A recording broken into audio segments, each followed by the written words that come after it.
Hey guys, welcome back to the Washington Redskins franchise here on Madden 18. So week number 16 and 17, as you can see, we're taking on the Dallas Cowboys here. But what we're going to do is, since we have clinched everything, division clinched here, home field advantage clinched, we are just going to sim forward for the rest of this regular season.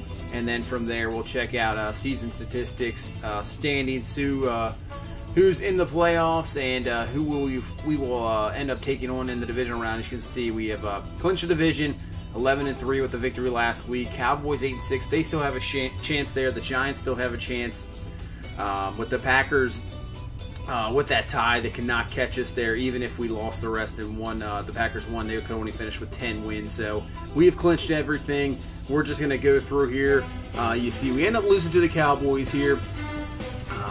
Obviously, almost lost to him last week. See Teddy Bridgewater back for them. Luck, only a touchdown, 2 interceptions. Gandy, who's back now from injury, only 1 touchdown, 80 yards. Perryman, a pretty good game. Really doesn't, just as long as we stay healthy in these final few weeks, not too big of a deal if we win or lose. I mean, there's not a whole lot of momentum to be gained or lost here.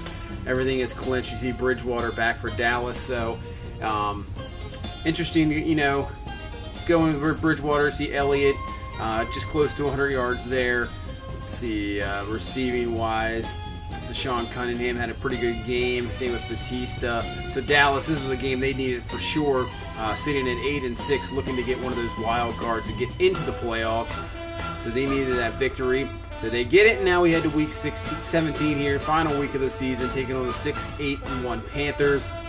And we end up losing again here, 40-37. So defense just lets up a lot, almost allowing 500 yards there in this final game. So this defense that was playing well in the regular, you know, until we clinched everything, maybe just giving up here at the end. Luck, pretty good game. Probably should have taken him out to think about it there at the end of the game, but that's all right.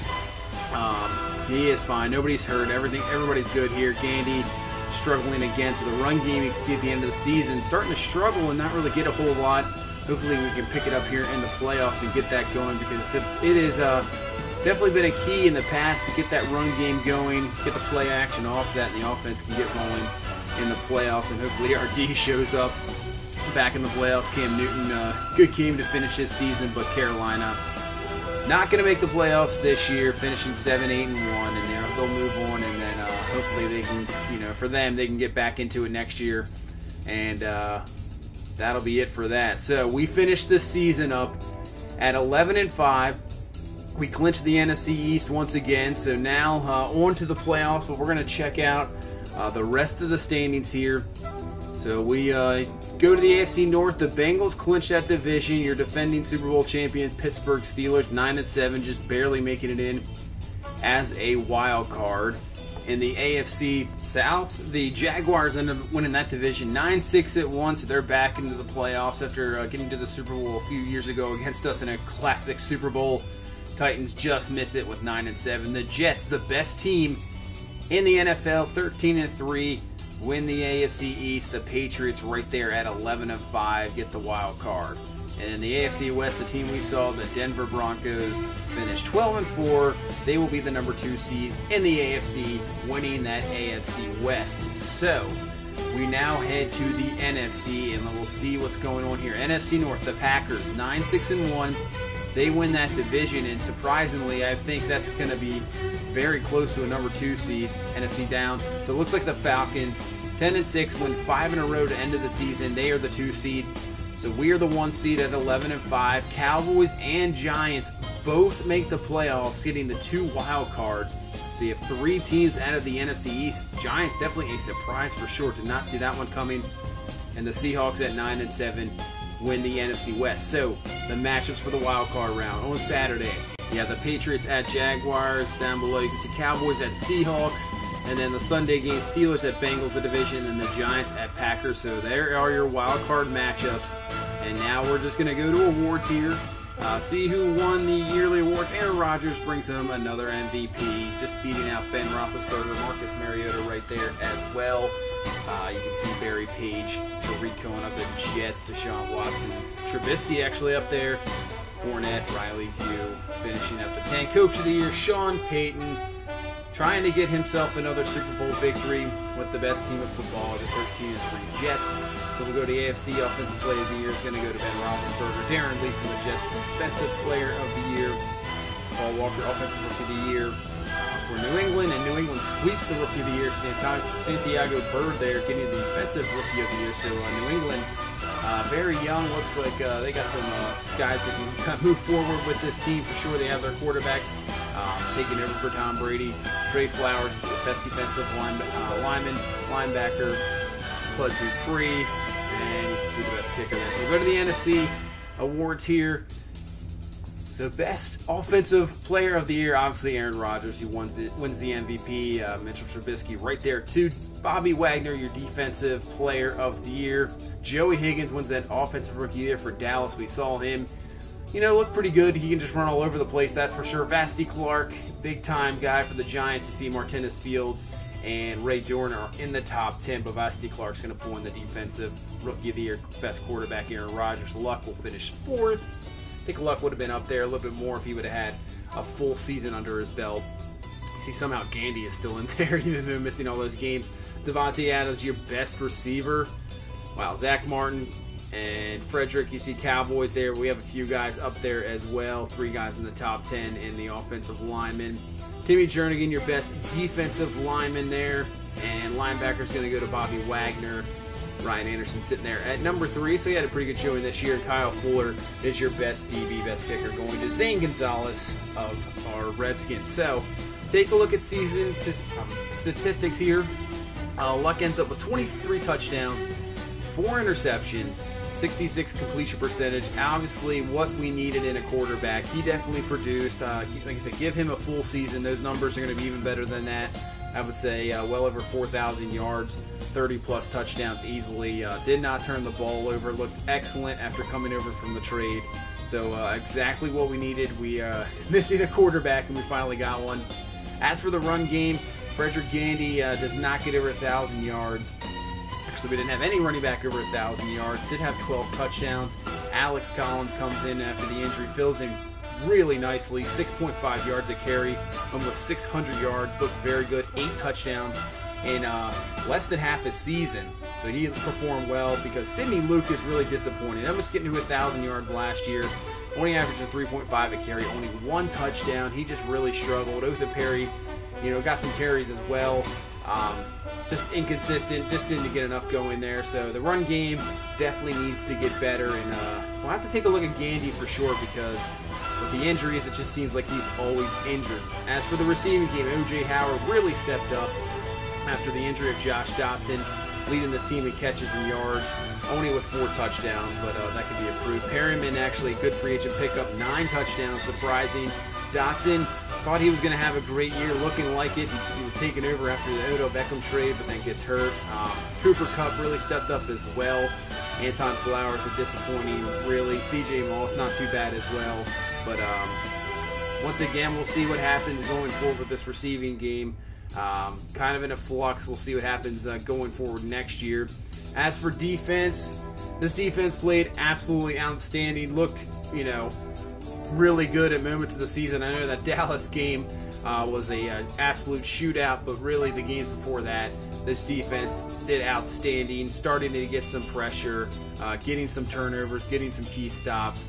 As you see, Myles Garrett's going to lead our team here with 12.5 sacks coming off after the trade. He did perform well, slowed down maybe the end of the season, but did come up big. Martinez Fields, actually really good rookie year for sure, getting with 7 sacks. So I think going forward, we definitely have a lot of young guys that we can build this defense to even better and get some more players around. P.J. Williams, 4 interceptions, leads the team, and then you can see a bunch of guys there at 2. So this defense, top 5 defense in the NFL, will take it to the playoffs, and then hopefully, we can not have a disappointing playoff run like last year, winning that division, home field, and then the Eagles come in there and take us down. So hopefully we can get back to the Super Bowl and come away with another Super Bowl victory like we did a few years ago against the Jacksonville Jaguars. a bunch of other stats there, Judon, and actually Malcolm Butler with 3 defensive touchdowns led our team getting those defensive touchdowns. It seemed like he would get burnt and then just come back at the end of the game, pick one off, and run it back. That's what seemed to always happen. So we'll take out the league leaders here. Check them out here. Go to passing. Aaron Rodgers just throws about 5,500 yards. Unbelievable. 45 touchdowns. You have Ben Roethlisberger in his 17th year, over 5,000 yards as well. So these guys just absolutely doing it. Doesn't matter how old they are. They're just still doing it no matter what. You go down the list there. There's Parker Olsen there for the Browns, over about 3,800 yards. Not too bad for Cleveland. You see Rodgers definitely 45 touchdowns, lead the league. Barry Page, 37 touchdowns. Roethlisberger with 36. There's Mariota with 32 and only 9 interceptions, so that's a pretty good year for sure. Let's take a look at who led the league. It was Riley Hugh with 22 picks. He did have 33 touchdowns, but that's a lot of turnovers. Same with Watson, 21 interceptions. Might want to cut down the interceptions there. Turnovers can kill you for sure. Mahomes, a rough season. We saw him 11 touchdowns, 17 interceptions. As for the run game, Fournette will take home another rushing title. Just about 1,600 yards. Le'Veon Bell, Freeman, Duke Johnson there, Dalvin Cook. Le'Veon Lloyd, who actually was with Dallas, was traded during the season, goes to Houston and absolutely has a fantastic year and has been taken over there. As for rushing touchdowns, Tariq Cohen with 19 touchdowns. And you see Le'Veon Lloyd there with 17 touchdowns. So he was just sitting behind. Ezekiel Elliott really didn't get much playing time. And goes to Houston and absolutely has an amazing year here with 17 touchdowns. Really good for him. Fournette was 16. See all these touchdowns here for rushing. Unbelievable. So many guys with double-digit touchdowns. Now Pumphrey, he only has 112 carries, 12 touchdowns. Kamara, Vincent Mack with only 97 carries and 11 touchdowns. Wow. So a lot of rushing touchdowns there. As for receiving, wouldn't be a surprise seeing another Green Bay receiver there as the league leader. It's just like nothing but Green Bay receivers, I swear. Randall Cobb leads the league there with 118 catches.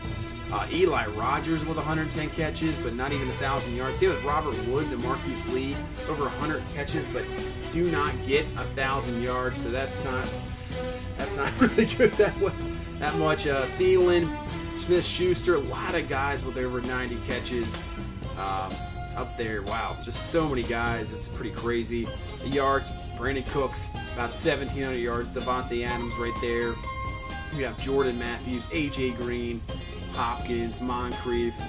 So a lot of the same receivers from the same team as well. That's interesting to see. So many 1,000-yard receivers. See, the Packers just had about I think they had over 3 1,000-yard receivers. It seems like every year it's just, absolutely ridiculous.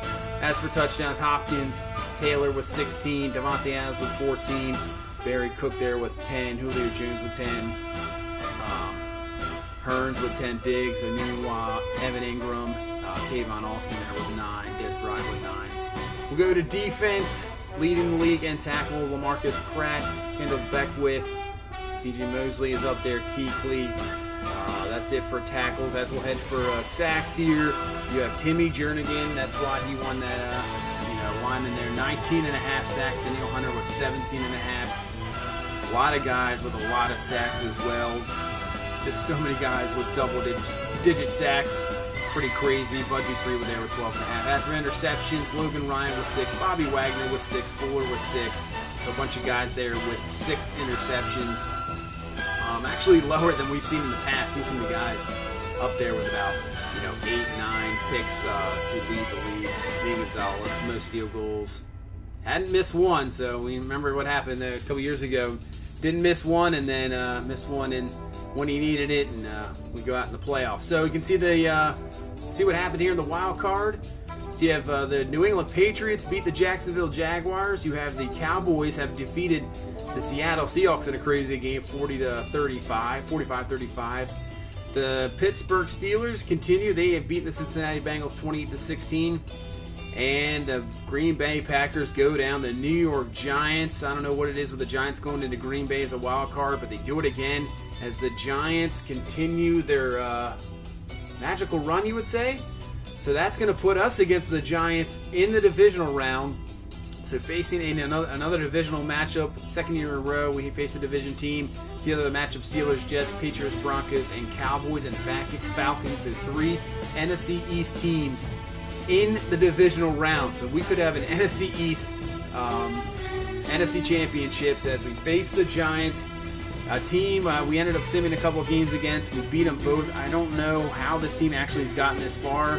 Really not the most talented team, but we'll have to take them seriously in this playoff game, and hopefully we can come away with a victory and go back to the NFC Championship game and then 1 game away from the Super Bowl. So that's going to do it for this one. Thank you so much for watching. If you please leave a like, comment, and subscribe. I really appreciate all the support. You guys have a good one. Bye-bye.